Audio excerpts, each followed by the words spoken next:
السلام ورحمۃ اللہ وبرکاتہ۔ بسم اللہ الرحمن الرحیم۔ امید ہے کہ آپ حضرات نے جو کام حوالے کیا تھا وہ دیکھ لیا ہوگا، پیچھے سے جو دہرائی کرنی تھی تو وہ کہاں تک کر لیا تھا آپ حضرات نے؟ جو گردانے دی تھی، گردانے اور قواعد دیکھنے تھے تعلیم الصرف میں۔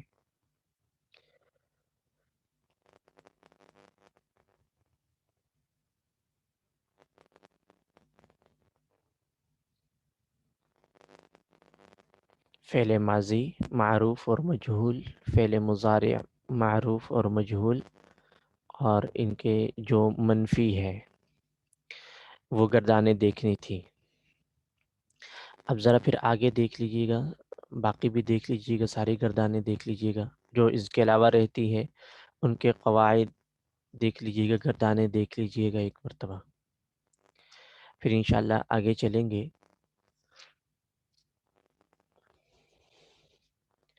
آج ہم آگے چلتے ہیں، صفحہ نمبر 37 ہے۔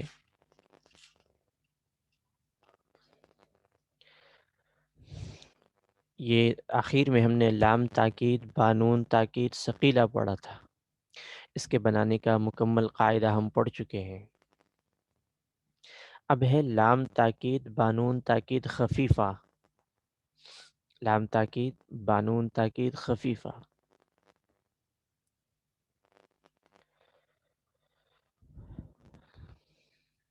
نون ثقیلہ سے مراد وہ نون ہوتا ہے جس پر شد آتا ہے، نون خفیفہ سے مراد وہ نون ہوتا ہے جس پر شد نہیں ہوتا، ساکن ہوتا ہے۔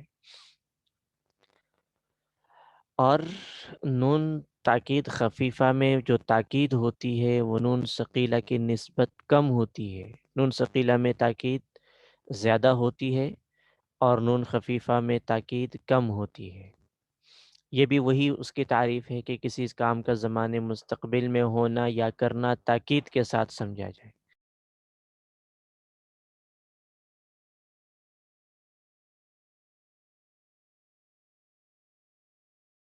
ضرور داخل ہوگا وہ ایک مرد، تو یہ لینصرن تھا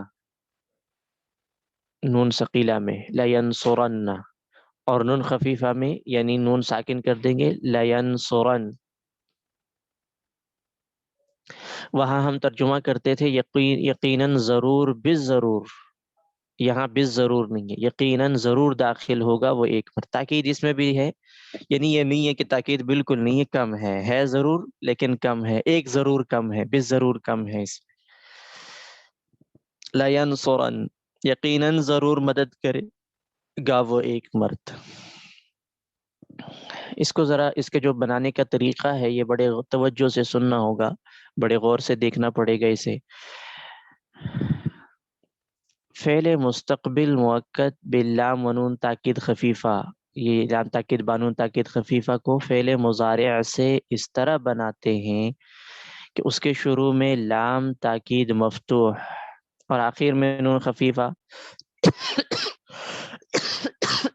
یعنی نون ساکن کا اضافہ کیا جاتا ہے۔ وہی طریقہ ہے، لام تاکید مفتوح شروع میں اور آخر میں نون تاکید خفیفہ لگائیں گے، وہاں ثقیلہ لگاتے تھے۔ اب اگلی جو بات ہے اس پہ ہائی لائٹ کرتے، اس کو بڑی توجہ سے دیکھنا ہے۔ اس میں تثنیہ کے چاروں صیغے اور جمع مؤنث حاضر و غائب کے صیغے نہیں آتے، وہاں 14 صیغے تھے، یہاں دیکھیں کتنے صیغے آئیں گے۔ تثنیہ کے 4 صیغے نکال لیں اور جمع مؤنث حاضر جمع مؤنث غائب کے یہ 2 صیغے نکال لیں، 6 صیغے نکل گئے، تو باقی کتنے صیغے رہ گئے؟ 14 میں سے 8 صیغے، تو اس کے گردان میں 8 صیغے آئیں گے۔ آگے جو صفحہ نمبر 40 پہ گردان لکھی ہوئی ہے اس میں ذرا گن لیں۔ لینصرن، لینصرن، لینصرن، لتنصرن، لتنصرن، لتنصرن، لانصرن، لننصرن۔ تو یہ 8 صیغے ہیں. تو یہ یاد رکھنا ہے، اس میں تثنیہ کے نہیں آئیں گے، جمع مؤنث حاضر اور غائب کے صیغے نہیں آئیں گے. باقی 8 صیغوں میں نون خفیفہ کا ماقبل نون ثقیلہ کی طرح رہتا ہے. باقی 8 صیغوں میں نون خفیفہ کا ماقبل نون ثقیلہ کی طرح رہتا ہے، یعنی نون خفیفہ کا ماقبل 5 صیغوں میں مفتوح ہوگا. وہ 5 صیغے یہ ہیں: لَيَنْصُرَنْ، لَتَنْصُرَنْ، لَتَنْصُرَنْ، لَأَنْصُرَنْ، لَنَنْصُرَنْ. وہاں کیا صیغے تھے؟ لَيَنْصُرَنَّ، لَتَنْصُرَنَّ، لَتَنْصُرَنَّ، لَأَنْصُرَنَّ، لَنَنْصُرَنَّ. وہی صیغے ہیں، آخر میں نون خفیفہ لگا دیا ہے. 2 صیغوں میں واو مدہ کو اجتماعی ساکنین کی وجہ سے حذف کریں گے اور ما قبل کے ضمہ کو باقی رکھیں گے تاکہ واو محذوفہ پر دلالت کرے. یہ کون سے صیغے ہیں؟ جمع مذکر غائب، جمع مذکر حاضر کے صیغے ہیں. ٹھیک ہے، تو یہ آپ نے جو اوپر پڑھا کہ 4 تثنیہ کے صیغے نہیں آئیں گے اور 2 جمع کے صیغے نہیں آئیں گے. وہ جو 2 جمع کے صیغے ہیں اس میں مؤنث کے صیغے ہیں، مؤنث غائب، مؤنث حاضر کا صیغہ نہیں آئیں گے.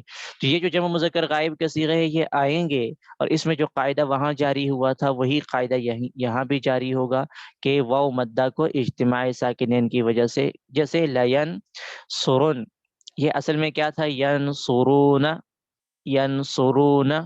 اس کے شروع میں لام تاکید مفتوح لگایا اور آخر میں نون اعرابی گرا دیا. ینصرون، اس کا آخر میں نون اعرابی گرا دیا. اب کیا بن گیا؟ لینصرو، اور آخر میں نون خفیفہ لگائے لینصرون. واو ساکن اور نون ساکن جمع ہو گئے تو واو کو گرا دیا، لینصرن. ایسی جمع مذکر حاضر کا صیغہ ہے لتنصرن، یہ اصل میں تنصرون تھا، تو لام تاکید جب مفتوح لگایا شروع میں تو آخر سے نون اعرابی گر گیا، لتنصرو رہ گیا. پھر نون خفیفہ لگایا لتنصرون، واو نون جمع ہوئے تو واو کو گرا دیا لتنصرن. اور آگے آپ نے پڑھا تھا ایک صیغے سے یائے مدہ کو اجتماعی ساکنین کی وجہ سے حذف کریں گے. ایک صیغے جیسے وہاں تھا، اور ما قبل کے کسرہ کو باقی رکھیں گے تاکہ یائے محذوفہ پر دلالت کرے. وہ واحد مؤنث حاضر کا صیغہ ہے. یہ تنصرین تھا نا، تنصرین، تنصرین. تو تنصرین کے شروع میں لام لگایا لتنصری، نون اعرابی گر گیا لتنصری. پھر نون خفیفہ لگایا آخر میں لتنصرین. 2 ساکن جمع ہو گئے، پہلا یا ساکن ہے مدہ ہے اس کو گرا دیا لتنصرین. ٹھیک ہے جی، اب امید ہے کہ اب آسان ہوا ہوگا. یہ تھوڑا سا مشکل ہو گیا شاید.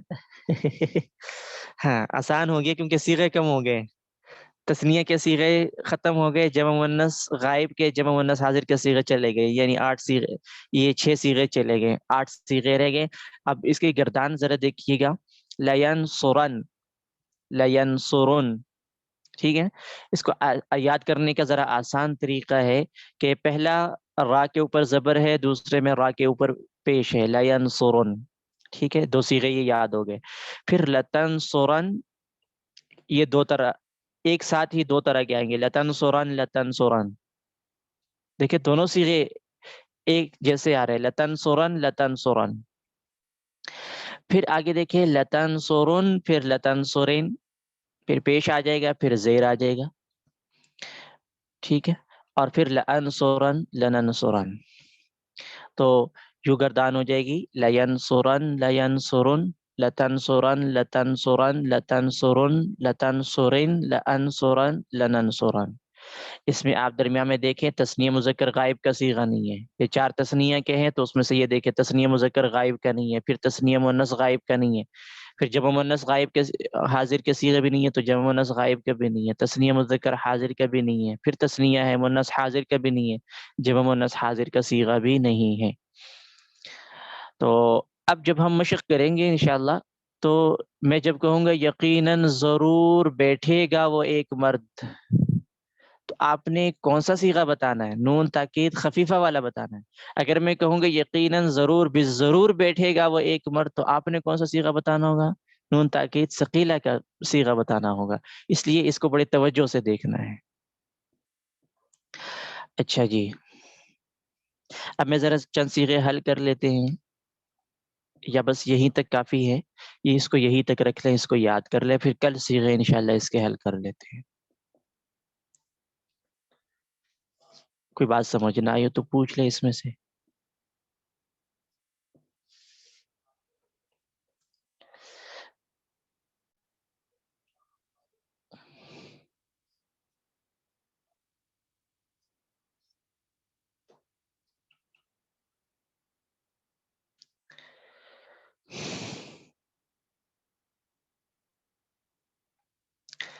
آج ہم پڑھیں گے ضمائر کی تفصیل ہم پڑھ چکے ہیں، آج ہم صفحہ نمبر 22 میں پڑھیں گے معرب اور مبنی۔ معرب اور مبنی۔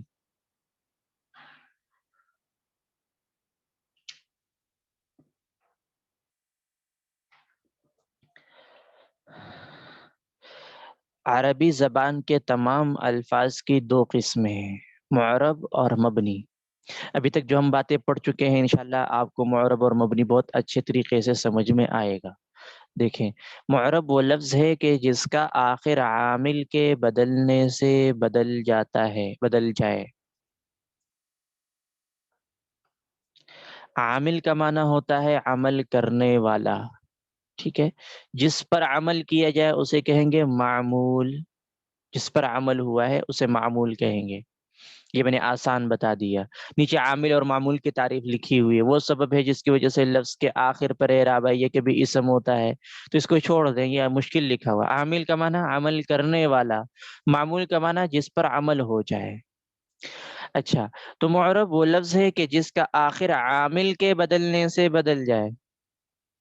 میں دیکھیں، جا زیدن، اب زیدن کو آپ نے لینا ہے، زیدن یہ معرب ہے، یہ زیدن کا دال ہے، یہ عامل کے بدلنے سے بدل جائے۔ عامل کو آپ نے لکھنا ہے، جا کو عامل لکھیں، زیدن کو معمول لکھیں۔ جا عامل ہے، زیدن معمول ہے۔ اب یہی زیدن کا لفظ ہے، اس کے شروع میں جا کے بجائے رأیتو لگا دیں، عامل بدل گیا۔ پہلے جا تھا تو زیدن تھا، اب رأیتو آ گیا تو کیا آ گیا؟ زیدن آ گیا، تو عامل بدلا تو وہ بدل گیا۔ دیکھیں، اچھا اب تیسری میں مثال دیکھیں، مررت بزیدن، اس میں تیسرا عامل آیا تو وہ دیکھیں کسرہ آ گیا۔ اچھا اب میں ذرا مزید تفصیل میں سمجھاتا ہوں، دیکھیں، جاء زیدن، آیا زید، زید آیا۔ جاء فعل ہے، ماضی ہے، زیدن کیا بن رہا ہے؟ فاعل، فاعل ہے۔ اور آپ نے پڑھا تھا کہ فاعل مرفوع ہوتا ہے، مفعول منصوب ہوتا ہے، تو زیدن فاعل بن رہا ہے، جاء فعل، زیدن فاعل۔ اچھا، رأیت زیدن میں زیدن کیا بن رہا ہے؟ میں نے دیکھا زید کو، مفعول، مفعول بن رہا ہے۔ دیکھو اب فاعل کیا ہے یہاں پہ؟ فاعل ہوا رأیت نہیں، انا، انا نہیں، انا بھی نہیں۔ رأیتو، ضمیروں میں چلے جائیں، متصل منفصل، تو ضمیر ہے نا؟ جی متصل، اس کے ساتھ ضمیر ملی ہوئی ہے، ضربتو، یہ یا تو ضمیر اس کے ساتھ ملی ہوئی، وہ فاعل ہے، تو جی متصل ہے۔ اچھا متصل میں مرفوع ہے، مرفوع میں فاعل ہے یا نائب فاعل؟ فاعل ہے، ٹھیک ہے، کیونکہ مجہول نہیں ہے۔ رأیتو فعل، تون ضمیر فاعل، ٹھیک ہے، یہ فاعل مرفوع ہے، یہ فاعل کیا ہے؟ مرفوع۔ زیدن اب مرفوع نہیں ہوگا، وہ کیا ہوگا؟ منصوب ہوگا۔ کیوں مفعول، زیدن منصوب کیوں ہے؟ مفعول ہے، مفعول منصوب ہوتا ہے، زیدن مفعول ہوگا۔ تو دیکھو اب رأیتو یہ عامل ہے، بدلا تو زیدن کا آخر بدل گیا، اس پہ تنوین، دو زبر آ گئے، پہلے دو پیش تھی۔ اب جو تیسری مثال میں جاتے ہیں، مررت بزیدن، مررت کا معنی میں گزرا، ٹھیک ہے، مررت یہ بھی واحد متکلم کا صیغہ ہے، اس میں فاعل کیا ہے؟ فعل کیا ہے؟ فاعل کیا ہے؟ مررت، مگر تو فعل ہے، تو ضمیر اس کا فاعل ہے۔ تو ضمیر فاعل ہے، ٹھیک ہو گیا، بالکل صحیح۔ اچھا، بزیدن، جار مجرور، باقی ویسے جار مجرور، اب زیدن کے نیچے زیر کیوں آیا؟ اب مجرور عامل ہونے کی کیا وجہ ہے؟ سے عامل با کیا ہے اب؟ با حرف عامل جر، ہے، حرف جر نے عمل کیا ہے۔ تو تینوں مثالوں میں آپ نے دیکھا، جا، ایک عامل جا ہے، ایک عامل رأیتو ہے، ایک عامل با ہے۔ جا عامل نے اس کو رفع دیا، رأیت عامل نے اس کو نصب دیا، اور با عامل نے اس کو جر دیا. تو معرب، جس کو معرب کہتے ہیں کہ جب عامل بدل جائے تو اس کا آخر بھی بدل جائے. تو زیدن یہ معرب ہے، کیوں؟ کیونکہ جب عامل بدلتا رہا تو اس کا آخر بھی بدلتا رہا. مبنی دیکھیں، وہ لفظ ہے کہ جس کا آخر عامل کے بدلنے سے نہ بدلے. وہ لفظ ہے کہ جس کا آخر عامل کے بدلنے سے نہ بدلے.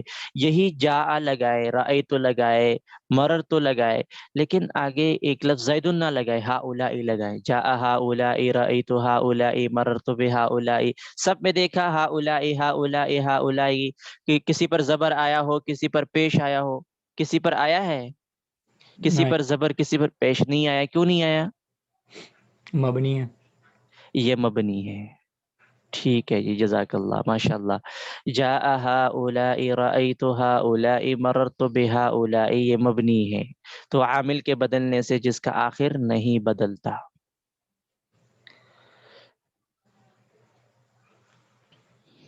امید ہے یہ بات سمجھ میں آ گئی ہوگی.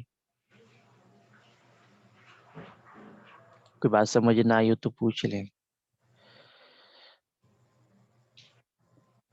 یہ ہؤلاء اسماء اشارہ میں سے ہے. ٹھیک ہے، تو آپ نوٹ شاید پہلے بھی بتا چکا ہوں، حروف مبنی ہوتے ہیں، اسماء اشارہ جو ہے یہ مبنی ہوتے ہیں، اسماء موصولہ ہے یہ مبنی ہوتے ہیں. تو جب بھی یہ آئیں گے تو اس پر یعنی آخر میں کوئی اعراب نہیں آئے گا. یہ عامل جو بھی مرضی عامل آ جائے ان پر اعراب نہیں آتا، کیونکہ اعراب بدلتا نہیں ہے. کیونکہ یہ اعراب تو آتا ہے لیکن بدلتا نہیں ہے، کیونکہ یہ مبنی ہوتے ہیں. مررتو کا چلیں مطلب کیا ہے؟ جی، مررتو کا معنی کیا ہے؟ مرر تو میں گزرا، بزیدن زید کے پاس سے. رأیتو میں نے دیکھا، مرر تو میں گزرا زید کے پاس سے. جی اچھا، یہ جو آپ حضرات میں جو مرد حضرات ہیں، ہمارے اہل شورا نے فرمایا ہے کہ کل ہمارے نا علماء کرام تشریف لا رہے جو ہمارے جامعہ دارالتقویٰ سے فارغ التحصیل ہیں. ان کا جوڑ ہے، قدامہ جوڑ کہلاتا ہے. تو اس میں آپ حضرات کو بھی دعوت دی گئی ہے. تو جتنے مرد حضرات ہیں اگر آ سکتے ہیں تشریف لا سکتے ہیں، قریب ہے تو وہ ضرور تشریف لائیں، اور ان کے لیے اکرام کا بھی اہتمام ہے. ٹھیک ہے، وقت ہے ظہر کے بعد سے لے کر عشاء تک. ٹھیک ہے، اچھا جزاک حضرت اللہ. کی جی، جاء زید میں فاعل مفعول سمجھائیں. جاء فعل ہے، زیدن فاعل ہے. زید آیا نا، زید آیا، تو یہ زید آنے والا زید ہے، زید فاعل ہے. ٹھیک ہے. جی. اور رأیت زیدن، میں نے زید کو دیکھا، تو دیکھنے والا کون ہے؟ متکلم ہے. تو انا وہاں ضمیر. ہاں، تو ضمیر کہتے ہیں، انا ضمیر نہیں کہتے، تو ضمیر کہتے ہیں، کیونکہ آپ کو بتایا یہ ملی ہوئی متصل ضمیر ہے. جی ٹھیک ہے جی. متصل ضمیر ہے، تو ضمیر کہتے ہیں. اس کا میں نے مطلب بتایا تھا کہ ضمیر مستتر دو صیغوں میں ہوتی ہے، باقیوں میں سب میں ضمیر نظر آ رہی ہوتی ہے. صحیح. واحد مذکر غائب، واحد مؤنث غائب. ضربہ اور ضربت، نصرہ نصرت، ان میں ضمیر مستتر ہوتی ہے، باقی میں ضمیر نظر آ رہی ہوتی ہے، ان کو ضمیر کہیں گے. ٹھیک جی ہے جی. اگر مولانا صاحب اس کا مطلب تو یہی ہوا نا، میں انا جی، کا انا نہیں کہیں گے نا، انا کا مطلب بھی میں ہے، مطلب لیکن کہیں وہ انا جو ضمیر منفصل ہے، اس کی وجہ سے اس کو الگ ہاں وہ تو منفصل میں سے ہے، وہ تو انا منفصل ہوتا ہے. یہ تو ہم پھر کیسے کہیں گے کہ یہ متصل ہے؟ تو ٹھیک ہے، آپ کہیں گے کہ ضرب تو میں ضمیر انا ہے، تو پھر آپ کیسے کہہ سکتے کہ یہ متصل ہے؟ ٹھیک، پھر آپ متصل کہہ ہی نہیں سکتے. سمجھیے. تو اس ٹھیک وجہ ہے سے جی. مطلب ایک ہی ہے جی دونوں کا، لیکن یہ کہ ایک متصل ایک منفصل ہے. جی جی، متصل منفصل. السلام علیکم ورحمۃ اللہ. وعلیکم السلام.